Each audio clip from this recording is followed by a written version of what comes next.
मेरे घर में 2 बेटे हैं। क्या है मेरे घर में? जम के बोलो, 2 बेटे हैं। वाह।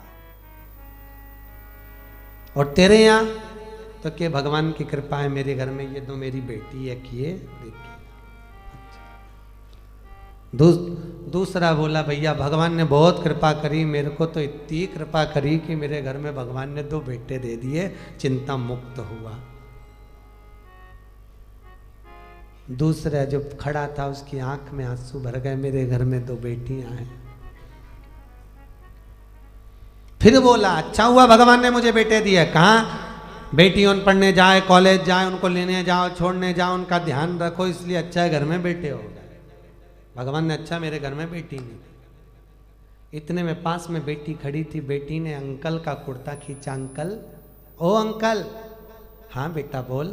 अंकल, भगवान बेटी हमेशा मन वाले को, दिल वाले को और किस्मत वाले को देता है, भगवान बेटी कभी भिखारी को नहीं देता।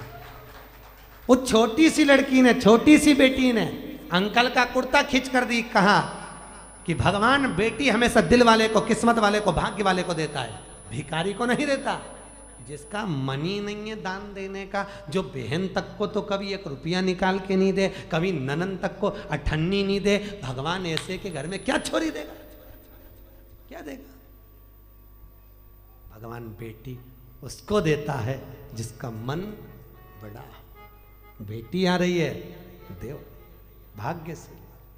और बेटी अपनी किस्मत। एक बार स्वामी विवेकानंद वैष्णो देवी की सीढ़ियां चढ़ रहे थे, एक किसान कंधे पर अपनी बेटी को लेकर जा रहा था, दूसरी बेटी का हाथ पकड़ के जा रहा था। स्वामी विवेकानंद ने कहा बाबा कहाँ जा रहे हो? ऊपर दर्शन करने। तुम्हारे को तुम्हारी बेटी का बोझा लग रहा होगा, लाओ मैं तुम्हारी बेटी को अपने कंधे पर बिठा लेता हूँ, ऊपर जगदम्बा के मंदिर में दे दूंगा, माँ देवी के मंदिर में दे दूंगा। इतने में किसान ने कहा स्वामी विवेकानंद जी, बेटी बाप के कंधे पर बोझा नहीं होती, बेटी जब तक कंधे पर रहती है तो बाप के बोझ को भी हल्का कर देती है, वो बेटियां हुआ करती हैं। बेटी बाप पर बोझा नहीं है। जिस बाप को बेटी बोझा लगे वो बाप नहीं हो सकता। किस्मत वाले हैं। एक बार बेटा अपने माँ बाप को दुखी देख लेगा, पर बेटी कभी अपने माँ बाप को दुखी नहीं देख सकती। थोड़ा सा भी दुख आता है ना तो बेटी कह देती मम्मी अगर तुम्हें यहाँ पर नहीं अच्छा लग रहा तो मेरे पास चलो, मेरे साथ रहना, मेरे पास में रहना, क्यों चिंता करती हो, चलो मेरे साथ में। बेटी होती है, जब तक घर में रहती है ना, कल आप लोग सुनेंगे पार्वती जी की विदाई, जब तक घर में रहती है चहकती रहती है, और जिस दिन चली जाती है तो तुम भी उसका मुंह देखने के लिए तरस जाते हो। बेटियां होती ही ऐसी हैं, बेटी का जीवन होता ही ऐसा है। मायके में रहती है तो जब तक कुंवारी रहती है पिताजी के साथ में बैठकर भोजन करती है, बाप के लिए आगे आगे बढ़कर, पिताजी थक के आए चाय ला कर दे देगी, जूस बना कर दे देगी, दूध ला कर दे देगी, पापा से पूछ लेगी पापा कुछ थके हुए लग रहे हो, बहुत काम रहता है, मत करा करो इतना, क्यों करते हो पापा, टाइम नहीं मिलता, थोड़ा सा तो घर में रहा करो। बेटी एक ऐसी होती है जो बाप से आगे रहकर पूछ कर उनकी सेवा कर देती है, और एक बहू होती है घर में रहती जरूर है पर पति के लिए सब कुछ कर सकती है, पर जब ससुर थका मांदा आएगा, पानी भी लाएगी तो टाइम देख कर लाएगी, चाय भी बनाएगी टाइम देख कर बनाएगी, और विचार करेगी कि सास बना दे तो सबसे अच्छा। परंतु एक बेटी होती है जो समय पर पिताजी को दवाई लेना है, और आज भी बेटी की भले शादी हो जाए पर बार बार फोन लगा कर बोलती है पापा शुगर बढ़ जाएगी, दवाई ले लेना, वो डॉक्टर बहुत अच्छा आया है उससे ले लेना, वो महाराज आए हैं उनसे मिल लेना। बेटी एक ऐसी होती है जो बाप के लिए तत्पर रहती है, बाप के लिए तत्पर। और पर गांव में जब बेटियां ब्याहती हैं, बहुत दूर गांव अगर बेटी को ब्याह दिया, बहुत दूर भेज दिया, तो बेटी भी तरस जाती है अपने माँ बाप से मिलने के लिए, परिवार से मिलने के लिए। और ऐसी कोई माँ नहीं जिसको मायके की याद नहीं आती हो। बूढ़ी से बूढ़ी को भी राखी पर, त्यौहार पर, ऋषि पंचमी पर अपने मायके की याद आ जाती है, तो वो भी कह देती है तुम सब मायके चली जाओगी, घर में कोई तो रहे, एक काम करो पाकिट में 4 राखी रख दो, थोड़ी सी कंकु चावल रख दो, मेरे वीरा के लिए, मेरे भाई के लिए भेज दो। भले मैं नहीं जा सकती पर राखी रख के भेज देती। और एक माँ होती है कि बेटी के घर में कोई ना जाए ना, और पूछ लेती है पड़ोसी से, ऐ संक्रांति का त्यौहार है, पंचमी का त्यौहार है, सामान आ रहा है, तू जा रहा है क्या उस गांव तक? हाँ जा रहा हूँ। क्यों, क्या बात है? मेरी बेटी के थोड़ा सामान दे देना। तुरंत रात को बेसन सेक के लड्डू बना लिए, डब्बा में रख दिए, एक साड़ी रख दी, 2 बिछुड़ी रख दी, चूड़ी रख दी, और बेटी को जो अच्छा लगता हो, अगर हैदराबाद के बिस्कुट, मिक्सचर, सेव जो अच्छा लगे वो बांध कर पैकेट में रख दिया और झोला बांध कर दे दिया, ये मेरी बेटी को दे देना। कहना बहुत याद आती है लाडो, कभी तो आ जाया कर। बेटी को आवाज लगाकर बाप, पड़ोसी काका जब आवाज लगाता लाडो, ओ लाडो, बेटी दौड़ कर आती है, मेरे पास वाले अंकल आए हैं। क्या बात है अंकल? ये तेरी माँ ने भेजा है बेटा, तेरे पापा ने ला कर दिया था, ले। बेटी अंदर ले जाती है, डब्बा खोलकर बेसन का लड्डू जब देखती है तो बेटी की आंख में भी आंसू भर आते हैं। माँ सब भूल जाते हैं पर तू नहीं भूल पाती है। बाहर निकल कर आकर कहती है अंकल मेरे पापा कैसे हैं? पापा की पूछी, माँ की नहीं। क्यों? क्योंकि बेटा माँ को प्रिय होता है और बेटी बाप को प्रिय होती है। बेटी बाप को स्नेह इतना करती है, आते से पूछती है मेरे पापा कैसे हैं अंकल? और कैसे हैं, उनको कोई दुख तो नहीं है? बोलना, बहुत दिन हो जाते हैं, इतनी दूर गांव पढ़ना है अंकल, इतनी दूर क्यों पढ़ना दिया?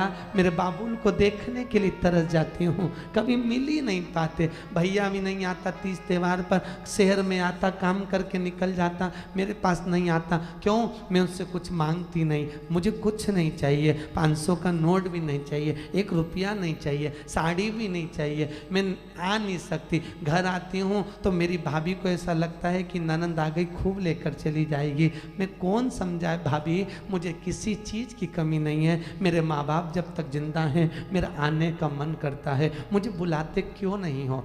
बेटी एक ऐसी होती है जो भाव से दौड़ कर आ जाती है। ऐसा बेटी का दिल ही ऐसा होता है। लोग कहते हैं बेटी की विदाई में सबसे ज्यादा मार रोई। शिव महापुराण में लिखा है कि बेटी की विदाई में सबसे ज्यादा हिमालय राज रोया, पत्थर भी रोया था पार्वती की विदाई में, पत्थर की भी आंख से आंसू निकल गए, हिमालय राज भी रो पड़ा। जानकी जी विदा हुए तो दशरथ जी जनक जी रो पड़े। बेटी की विदाई में जितनी माँ नहीं रोती उससे ज्यादा बाप रोता है। वो भी कह देता है इसको जो अच्छा लगे ना इसकी विदाई में दे दे, अच्छी अच्छी साड़ी दे दे, अटैची दे दे, देख ले जो चीज़ की कमी हो ना वो दे दे।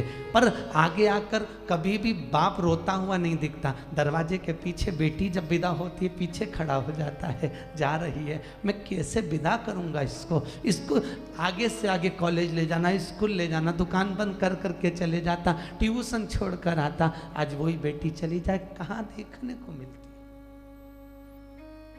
बेटी का जीवन बड़ा विचित्र है। जितने दिन घर में रहे साहब बहुत खुश हुई है, इसके आने से खुशी आई है। बेटियां आ गई, घर में आनंद आ गया। ननंद और बेटियां नहीं आए तो शादी का आनंद भी नहीं आता। इनके आने से कुछ नहीं दे पर आ जा।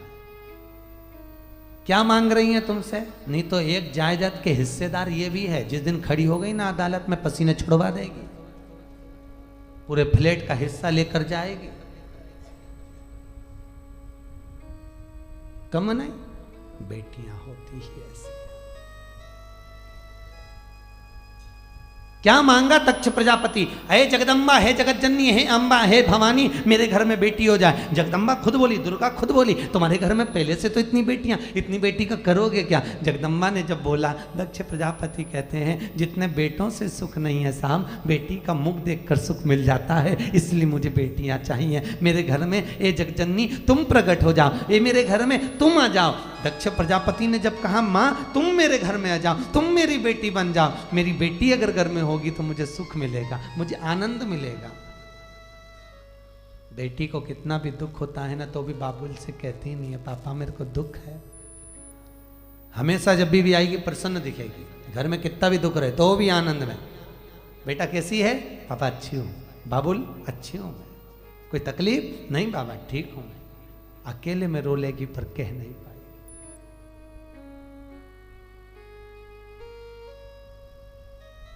प्रेम रखिए, जितना रख सकते हो स्नेह रखिए। दूसरे घर की बेटियां अपने घर में आती हैं बहुत श्रद्धा लेकर, कितने अरमान लेकर आती हैं। सम्मान करिए। और बहुओं से भी निवेदन है, बेटियों से भी निवेदन है, घर के बुजुर्गों का सत्कार करिए।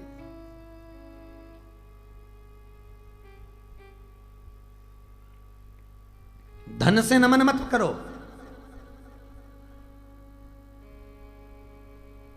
माता पिता का, सास ससुर का पैसा नहीं चाहिए। पैसा अगर मिल भी गया, हिस्सा जायदाद का मिल भी गया तो चोर चुरा कर ले जाएंगे, वापिस रोड पर आ जाओगे। टैक्स का छापा पड़ गया, सब चले गया, कुछ नहीं बचा। माता पिता का जायदाद हिस्सा नहीं चाहिए। माता पिता की सेवा कर लो, उनका आशीर्वाद चाहिए। जायदाद का हिस्सा तो कब बर्बाद हो जाएगा मालूम नहीं पड़ेगा, पर अगर आशीर्वाद मिल गया तो जीवन सार्थक हो जाएगा। फिर हिस्से की जरूरत ही नहीं पड़ेगी। हिस्से की जरूरत क्या? नानी भाई का मायरा सुना है आप लोगों ने? बोलो तो, सुना है? नरसिंह मेहता जी की दादी जी मरी थी, आपको मालूम है? क्या नाम था उनका? अरे जल्दी बोलो, आप ही तो बोले नानी भाई का मायरा सुना है। अभी बोल देते नहीं सुना तो हम बताते। नानी भाई के मायरे में है ना नरसिंह मेहता जी की दादी जय कुंवर बाई, नानी भाई की परदादी जय कुंवर बाई जब मरी तो जेठानी और देवरानी, नरसिंह मेहता की पत्नी और नरसिंह मेहता की भाभी, दोनों रोई। भाभी सबसे ज्यादा रोई, गले लिपट लिपट के रोई। किससे? दादी सास से। इतना घूंघट डाल के रोई, चिपक चिपक के रोई, चिल्ला चिल्ला के रोई, डिजाइन में रोई, खूब अच्छी रोई। और थोड़ी देर रोई, उसके बाद में देवरानी से बोली तू रोले मैं पानी पी के आई।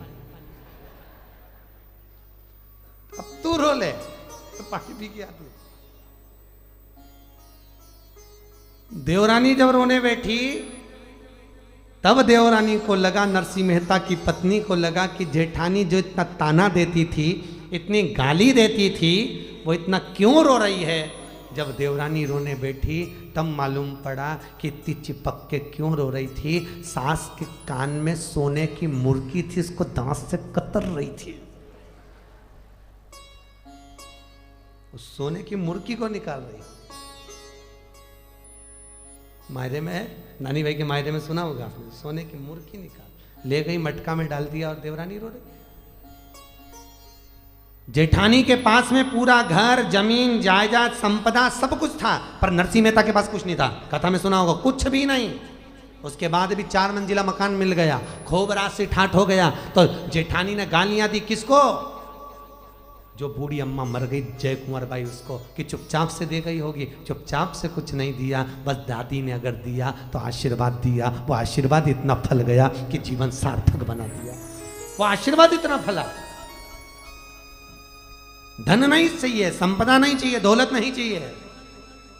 भगवान के मंदिर में जाओ तो रोज रोज कुछ मांगना नहीं, भगवान से निवेदन करना। अधिक मास चल रहा है, अधिक मास की कथा पढ़ोगी तो उसमें लिखा है, लिखा है क्या लिखा है कि द्रौपदी जब ब्राह्मण की बेटी थी, बहुत छोटी थी, संत लोग आए, इसके पिताजी शांत हो गए। जब संत आए, संतों की इतनी सेवा करी, संतों ने कहा मांग बेटा तुझे क्या चाहिए। तो द्रौपदी ने क्या कहा था? मुझे सुंदर पति मिले, ज्ञानवान पति मिले, वीर पति मिले, अच्छा पति मिले, ऐसा पति मिले, वैसा पति मिले।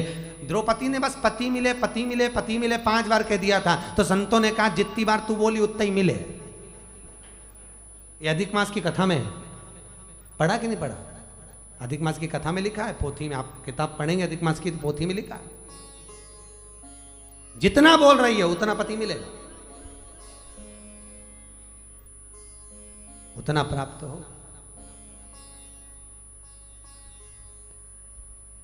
रोज रोज भगवान के मंदिर में जाकर भी नहीं मांगना, सोच कर मांगिए क्या मांग रहे हो।